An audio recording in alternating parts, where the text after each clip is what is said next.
You are listening to the Horse Radio Network, part of the Equine Network family. What a beautiful day for horses in the morning. You are listening to the #1 horse podcast in the world. Here is your entertaining look at the horse world and the people in it.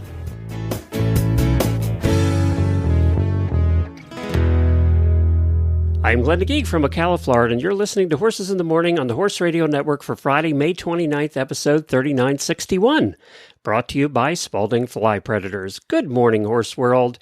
Well, I'm happy to report that Jamie and I will be back on Monday morning. Jennifer and I, and all of the Horse Lovers Cruisers, should be in Port in Vancouver this morning and flying home today.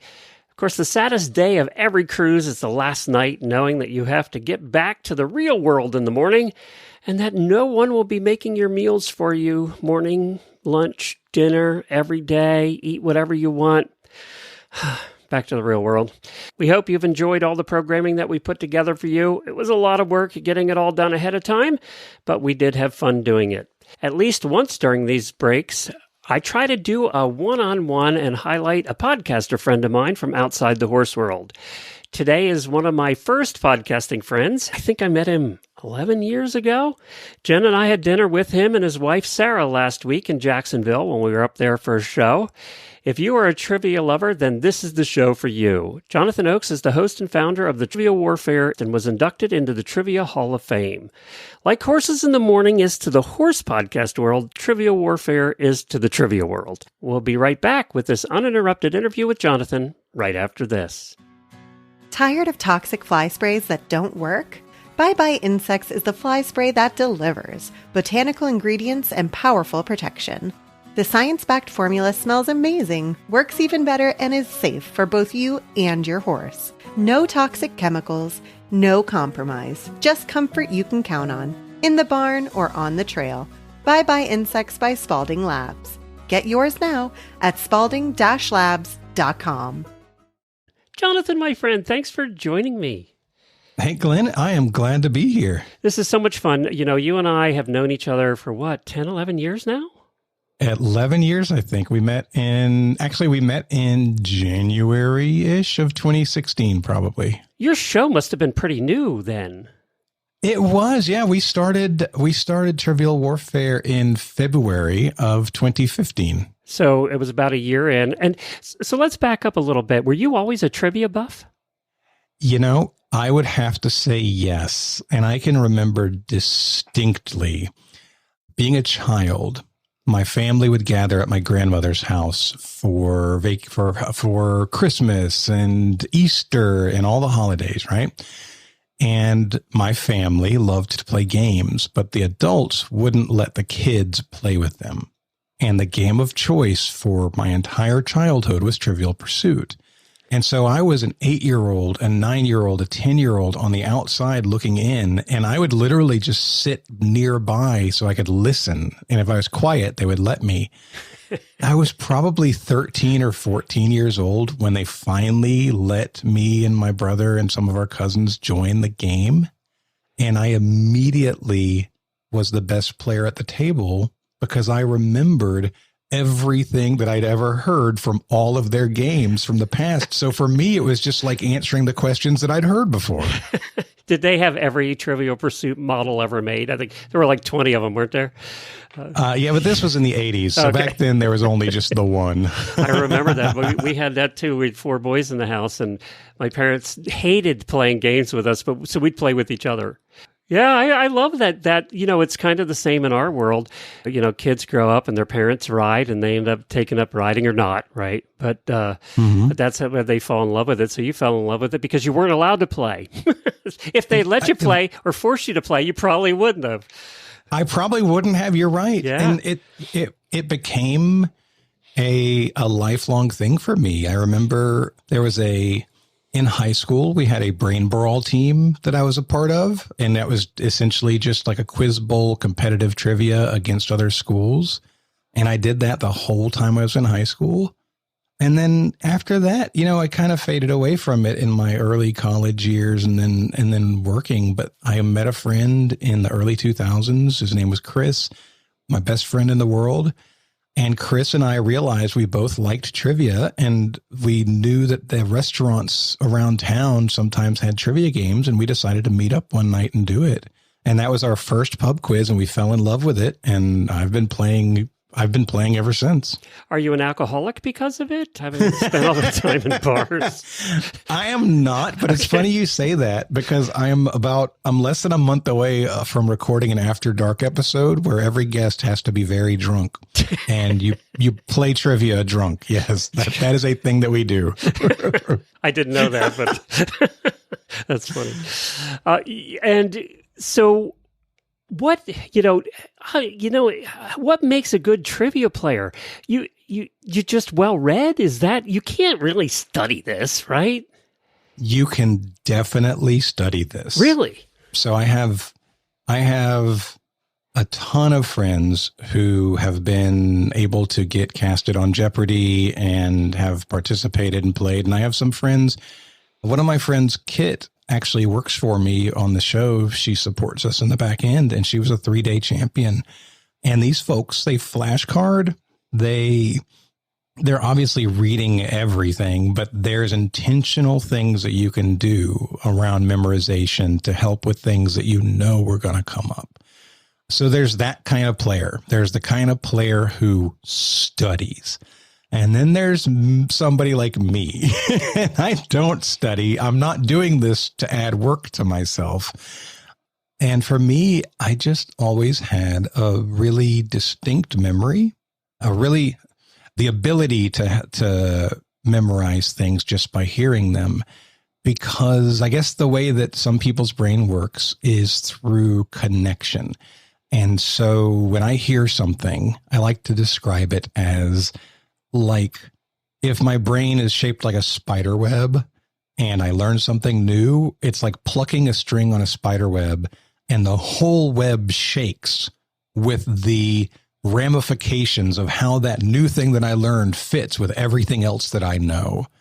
And for the most part, at least for most of my life, if it goes into that web, it doesn't come out. It stays there permanently. And it's only now that I'm getting older that I am much less likely to remember everything than I used to be.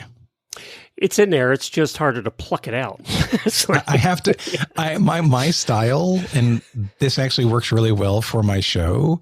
My style is that I have to reason out how I get to an answer now. You're right. It's in there somewhere, but I've got to kind of out loud follow the path of, well, I know this and I know that. And if those things are true, then I bet the answer is this. And that style of answering drives people crazy and also gets me a lot of credit and it makes for a very fun listening experience because it's not just somebody who knows everything. It's somebody who literally doesn't until the moment that they do. Your show is kind of fun, too. For those that haven't heard it, check it out. It's Trivial Warfare. And you came into this kind of like I did. I came into doing the horse podcast because there wasn't any other horse podcasts. And you were there was a gap in your market at that point, too. There sure was. I had a show recommended to me because I had played pub quiz for a long time. Around 2013, a friend had recommended a show called Good Job Brain. And before that, the only podcast I'd ever listened to was the fantasy sports podcast that ESPN used to do. And so I tried this show and it was awesome. I really loved it. But it's for people who are gathering information and sharing interesting information. And it's story based and it has a good dynamic of the people. And I really loved it. But the one thing that they don't really do is compete. And I like competition. I like winning and I like losing. I like having a risk of losing because it makes winning feel good. Well, and that's true of the listeners want some drama there too, right? I mean, they listen because they want to, especially your show, they want that competition aspect of it. I would say that the people who listen to my show do. Yeah. There are some people that don't. Yeah. There's some people that prefer just kind of a passive thing and the engagement between the people is what they like. But many people, especially trivia people, tend to like competing. They like to know who who knows more? I've been on a lot of cruises and which really, by the way, have bad trivia, but they do it all the time. It's terrible. It's terrible trivia. I agree. But I will tell you this, it's terrible trivia, but you cannot get in the room for any of the trivia things on a cruise because it's packed. Yeah. Yeah. People love it. It's popular. Yeah. It really is popular. I think that what I've learned in the years that I've been doing this is that there is a certain type of person, and usually it's people who are somewhat slightly on the autism spectrum. And I don't say that in a negative way. Through trivia, I've learned that I'm slightly on the autism spectrum. Because that's how you can remember all that crap. Yeah, well, and have the desire to go dig deep and learn all this stuff. It's a thing that I've come to realize that my people, quote unquote, are kind of these folks who have these quirky hobbies like loving trains or loving how this works or technical stuff. A lot of our technical people are a little bit on the autism spectrum. And it turns out that way more people than I would have ever guessed are in this spectrum. Well, everybody has something, awesome. right? We all have our thing that we're really good at, and it's usually we're really good at it because we're really interested in it, and it comes easier to us. Yeah, and, I can totally picture what you're saying, for sure. No question about it. I had a photographic memory, and a lot of my listeners won't know this. I had a photographic memory until I was about early 30s when I got Lyme disease. And mine was neurological, and it went downhill from there. I still battle. I have chronic Lyme. I still battle it. But that's when that was one of the most frustrating things in my life because I never had to write anything down. I was a salesperson on the road, 10 appointments a week, and I didn't have a calendar. That's crazy. That is crazy. Sometimes I wrote down the addresses if I wasn't sure. And this is before GPS. And I just didn't need it because I could remember it all. And if I had credit cards, I knew the numbers. The first time I looked at them, I didn't have to ever look at them again. I had that kind of memory. But then when I lost it, was so frustrating for me. It was debilitating because I had to learn how to live life all over again. Yeah, so, I bet you did. So I was kind of there with you, and then I had that skill that I don't have anymore. So I get that. I get where you are with that. What? Well, hold on. I want to stay there for a second because I know you to be a very smart person, and you don't have to have a perfect memory to be a smart person. But I had a similar experience in a different way that resonates when you say that, because when I was younger, I mentioned earlier being 13, 14, I was kind of precocious. I was way smarter than I am now, but I got into drugs at the end of high school, early years of college, and some significant ones. And I can tell you that it is very clear to me the before and after of messing around with those drugs at that time period. I probably dropped 10 to 15 IQ points.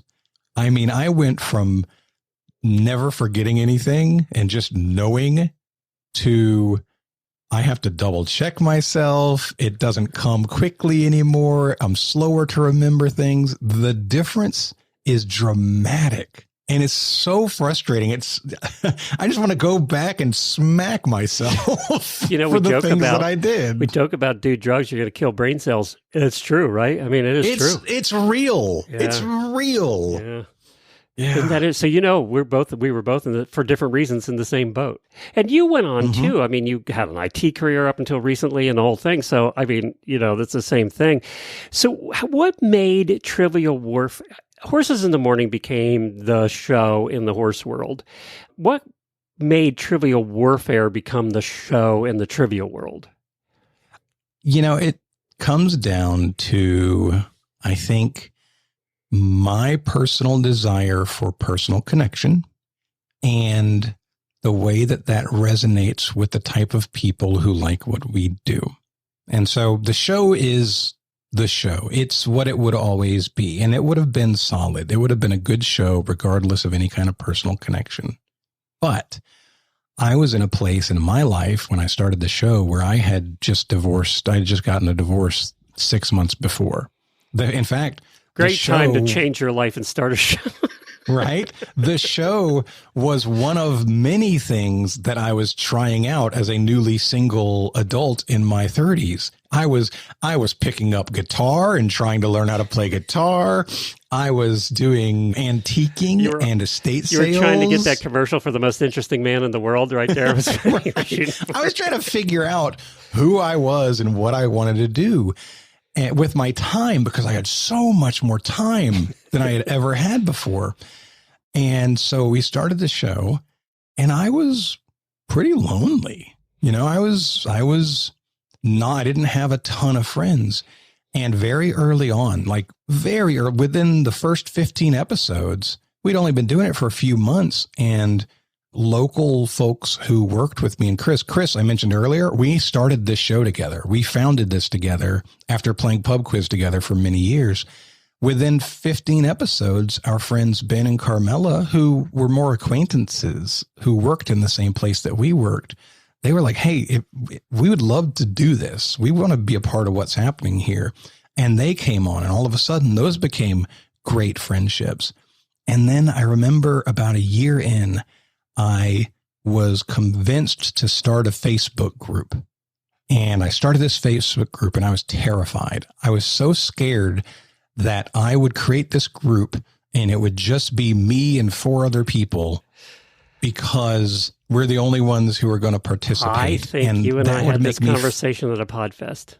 It made me, I was worried that it was going to invalidate me, essentially, and show me that nobody cared or nobody liked me. And that group has 3,500 people in it right now. That group allowed our listeners to meet each other. And these are people who don't always have expansive friend groups because they're a little bit on the spectrum, right? They're geeks like you and I, yeah. Exactly. And it gave this type of person a way to meet other people who were like them online. Glenn, and just fast forwarding, we did an event last month. I called them TW takeovers. And about 6 months ago, I said, hey guys, we're going to Pittsburgh. We're going to do a Pittsburgh weekend. And I worked with one of our listeners to put it together. And we just did this. We had 50 people show up. And these 50 people spend the weekend together. And everybody who goes to one of these things now has their 50 best friends that they never had before, right? These relationships are so real. And we go and see each other. We have people who visit each other all the time. We have people who've gotten married. We have people whose best friends in the whole world they met through the show. It has become a place that connected a certain type of people that did not have anywhere in their lives where they could connect with other people like them. And that's what I think the difference between podcasting, I'll even throw YouTube into it now because there's YouTube creators that create these kind of communities. That was never, that didn't happen with magazines. That didn't happen with TV shows because you didn't have a personal relationship with the people on those shows. Whereas when we're doing podcasts, everybody listening to me right now is my best friend. Right? Mm-hmm. Because you're not listening to a show, one come for the content, stay for the host, right? You're not listening to a show unless you feel like the host is your friend. Right. You're not hanging around. Yeah. And that's the difference, I think, in the communities we build and the communities that develop around a TV show or something like that. Because, you're not getting to know the actors there. They're not coming out and meeting you. They're not hanging around with you for a weekend with, 50 other fans. That's just not happening. Mm-hmm. So I think that is the difference in our kind of content that we create. I think you're 100% right. It's a much more personal experience. There's a popular meme that the caption is something like me listening to podcasts, and it's a wall with a graphic on it, and the graphic of this wall has like 4 friends hanging out and having a good time together, and then there's a person sitting next to the wall pretending to be one of the group of the people on the wall. And that's what it's like listening to a podcast. Yep. These are these friends having fun, and I'm right there with them. That's right. And you're invested in them too. We do a daily show, so I think that even amplifies it tenfold, right? Is because we're there every day. I think that just amplifies that personal connection. But that's something you did well from the beginning. They're called your army, aren't they? The Trivial Warfare Army. Trivial Warfare Army. Yeah, that's right. I remember that. I was actually, to let listeners know, I was actually on your show once or twice. Yeah. And I beat you, but it was only because the horse questions came up and I actually knew the answers. But that was the only reason. That's the only reason. We are on episode 580 something right now.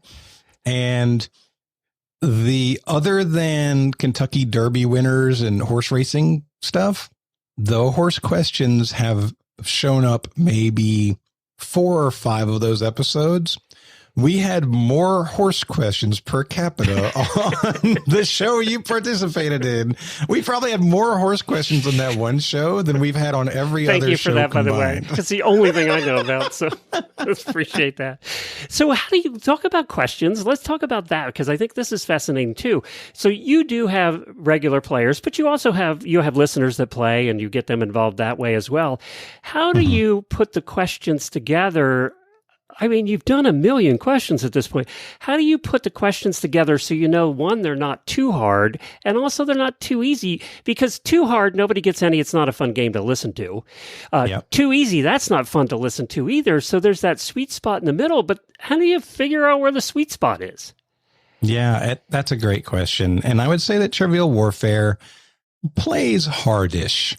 Like it's Trivial Pursuit level questions and perhaps the next half step up from there, because that's what our hardcore audience wants. I think you're a step up from pub questions. You're 10 steps definitely up from cruise questions. 100% yes. Yeah. I was just meeting yesterday. I had a meeting with one of our new hosts, Robert. And Robert is a pub quiz host, and he's written a lot of questions for different companies. And he's been a listener of ours for a while. He's a great guy, and I'm excited to work with him. And he did a game the other day, one of his first times hosting. And I like our scores to be somewhere between like 120 to 150, somewhere in that range. And the score at the end of that game was something like 90 to 60. It was really hard. And so because he's new, I wanted to take some time with him and go through the questions.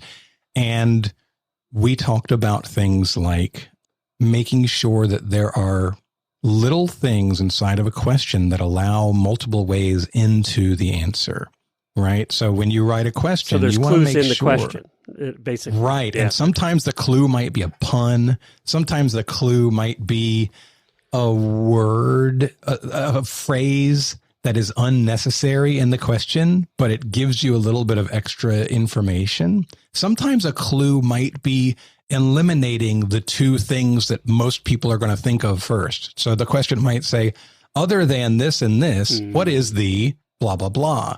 And by eliminating the two biggest things, you give people the chance to get it right, whereas before they would just guess the biggest thing. So we do things like that. We make sure we have multiple ways in to an answer on every question. A lot of times we use a category name that's a hint. So the category name of a question on a recent game was The Incredible Journey, right? And the answer to that question ended up being Homeward Bound, which is the title and subtitle of a movie from the 90s. So if you remembered, hey, Incredible Journey, that makes me think of Homeward Bound. And this song they're asking for, that might be Homeward Bound. Yeah, so we do a lot of that. Well, and that's partly because, you guys are playing, but that's not as important as me sitting at home. If I'm not getting any of the answers myself as I'm guessing and playing along, then it frustrates me as a listener. Yep. Yes. And nobody's great at everything, right? The person who's great at science may not be great at sports, and the person who's great at history might not be great at literature. And so we make sure that our questions are varied. We don't ever focus in on one topic over another. We don't give preference to that. We have math questions. We have science questions. We have pop culture, movies, TV, radio, whatever the case is. And so you're likely to find questions in our show that you're interested in, and then clues and other things like that can help you in the places where you may not be good at. And you're kind of, if I remember right, you're kind of the king of president questions. Am I right? Do I remember that right? I did take, and I made an effort to learn all of the presidents in order so that I wouldn't miss. A lot of times a clue in a question will be something like, what president in the year, blah, blah, blah. And then they give the other information. And I might not know the other information, but if you tell me the year, there's a good chance I can say who the president was in that year because I took the time to learn it. Okay. Are you one of those weird people you could tell me right now the president's in order? Yeah. Okay, do it. I want to hear it. I want to hear it. Okay. Let's hope I don't mess up, right? I won't know the difference, so you'll be fine.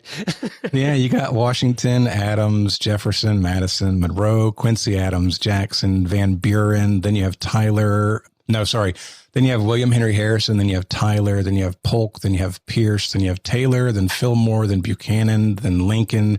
Lincoln's 16. He's like a tent peg, right? 16 gets you there. Okay. After Lincoln, you have Johnson, and then you have Ulysses S. Grant. And this is the beardos. These are the guys with the big beards. You have Grant. You have Rutherford B. Hayes. You have James A. Garfield. Now we're around 1881, 1882. He dies in office. It goes to Chester A. Arthur. Then you have Grover Cleveland, Benjamin Harrison, who's William Henry Harrison's grandson. Then you go back to Cleveland, who had a second term with Harrison in between. Then you hit William McKinley, who was president in 1900. Then it goes to Teddy Roosevelt, William Howard Taft. You get Woodrow Wilson. The hardest group to remember is usually right after Wilson. It goes Warren G. Harding, who died in office. Then Calvin Coolidge took over. Then it goes to Herbert Hoover, who created the Great Depression. After Hoover, you get that was his shining moment right there. Yeah, right. We've named a dam after him. It's like, damn, I wish you hadn't done the Great Depression. Then you have FDR, Franklin Roosevelt. Then you get to Truman, you get to Eisenhower, then Kennedy and Johnson, and then Nixon takes over. Nixon goes to Ford, Carter, then Reagan. You have George H.W. Bush, Clinton, and you know the rest from there. That's amazing that you did that. Because some of those presidents in there are just not very well known. I mean, you're going to forget them. Yeah, you have to learn. It has to be intentional to learn the grouping between Tyler, because you have the Tippecanoe and Tyler 2 slogan, gets you both of those with Harrison and then Tyler. And then between Tyler and Lincoln is so forgettable. Yes. These are one-term presidents who didn't accomplish a lot. And then there's the grouping in between Lincoln and Roosevelt gets muddy for people. And then from Wilson up to FDR gets muddy for people. So you have to be really intentional about learning those. For me, it was really helpful not just to learn their names in their order, but I learned, well, what was happening at the time. What was the basic years? And so you notice as I did it, I helped myself by reminding yourself. Yep. Exactly. Which was interesting to hear too, your process. You know, I know why you were saying it and it was perfect. So let me ask you, let me switch gears a little bit. Do you ever try to get mainstream celebs on? Have you had celebrities on? You know what? We've had tons and tons of Jeopardy players. In fact, one of the cool things about our listeners and our grouping of people who have become friends is that it allowed the everyday pub players like me to engage with the folks that we got to see on TV, on Jeopardy and other game shows. And so now your friends as part of this group and your personal friends go on game shows all the time. And it's this really wild thing. And so we have a lot of that. But no, we haven't really tried to chase after celebrity. It's never really been any kind of important focus for us. So trivia, like anything else, goes in cycles. Would you say from the time you started to now that now it's more popular than ever? Or is it waning? You know, where are you at with that cycle? I think that it's just as popular as ever, but the cycle that's been happening over the course of the time that we've been doing the show is that when we started, trivia had essentially a canon. There was a set of things that everybody learned who played Trivial Pursuit on their board games and watched Jeopardy and did their pub quizzes, and the same kinds of things would be asked. And so I was a master at that canon. I could walk into a restaurant and play a trivia game by myself and routinely win. against tables with 5, 6, 7, 8 people because I knew the stuff I needed to know to win those games, right? Now, over the last 10 years, we've had a huge shift in terms of what types of things are being asked about, right? We pay and we've tried to be on the cutting edge of this at Trivial Warfare. It's like the canon of old trivia is old white dude trivia. Those were the people playing the trivia games. Yeah, you're not wrong. Yeah. And so we've tried to be very intentional about asking questions about things that women did in the world or that women care about or the different races or ethnicities. We've tried to open up, and I've seen this all over the world. You see it if you watch 20 year ago Jeopardy versus Jeopardy today, it's vastly different. And in that situation, what's happened is I've gone from being a top level player at a given pub quiz to on my show, I'm an above average to good player, but I'm not the best player. I'm not even the best player out of our hosts anymore because time keeps moving.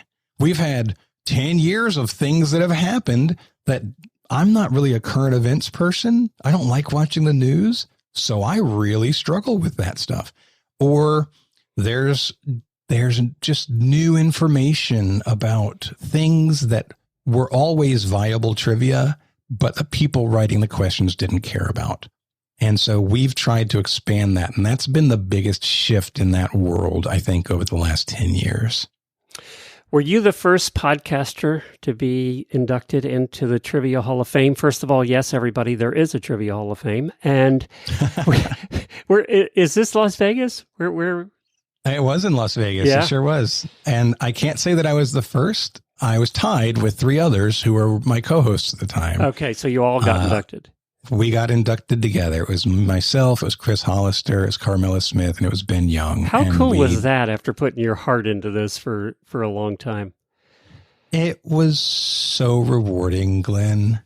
It was so rewarding. I remember we were 3 years in, and within 3 years, the community existed. There are so many, now we keep adding to the community and people keep finding us and making new friends, but we had a strong core. And that's primarily the reason that we were recognized. It wasn't just, hey, this person has a podcast. Well, at that point, lots of podcasts were starting to spring up, right? It was, hey, these people who have done this show have created community in a space where community was non-existent for most people. There might be like a Jeopardy Facebook group for former contestants, but it was nothing like what we've done. And so I remember hearing rumors that, hey, someday you guys might be in here. And I would always just poo-poo it. And I would just say, I mean, sure, maybe if whatever. But when it happened, it really felt like a recognition of us putting ourselves out there, not trying to sound like we're smart, not trying to sound like we're superior, not trying to present ourselves in a specific way, but instead being honest, being relatable, real and relatable. Yep. And that allowed people to gravitate towards us and build relationships that are, I believe that's the reason that we were recognized, because we created in this space a permanent community now. Well, congratulations for that, by the way. Thank you.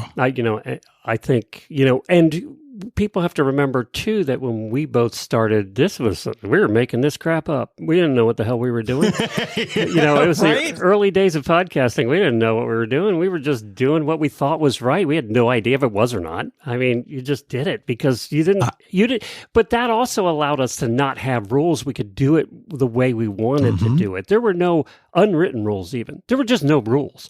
It's like, Glenn, I remember getting flack and recognition for the same thing in podcasting. So I would go to the podcast conferences that you would go to, which is how we became friends. And for a few years there, I exerted myself to speak. I did the keynote at PodFest one year, and I did multiple sessions at other conferences, Podcast Movement. And the thing that people wanted to hear me talk about was my financial model for Trivial Warfare. And essentially, the financial model has my listeners paying to play. They get the chance to come on the show based on their patronage. And there was a very vocal group who was anti, you should never make your listeners pay for anything. You're paying for this to do for them, etc. And it felt like this was this ugly thing that in order to come on your show, somebody would have to pay you. But the logic of the business model has been borne out. It's a patronage system. They're paying for certain things that they get as a patron. And one of those things is the chance to come on the show in the future. And it's worked out beautifully. Yeah, but that's an example of, it's kind of the Wild West. Anybody might do anything. I got the same crap because I was taking sponsors before other people, before anybody else was taking sponsors. We had sponsors, and I got the same crap. It was the same thing. We weren't doing it for the art of it. Would y'all not want to make a living? You're spending a lot of time and money to do this. I'm working 100 hours a week. I really wanted to make some money doing it. Right. And by the way, all those that were doing it for the art of it aren't around anymore. So there's that.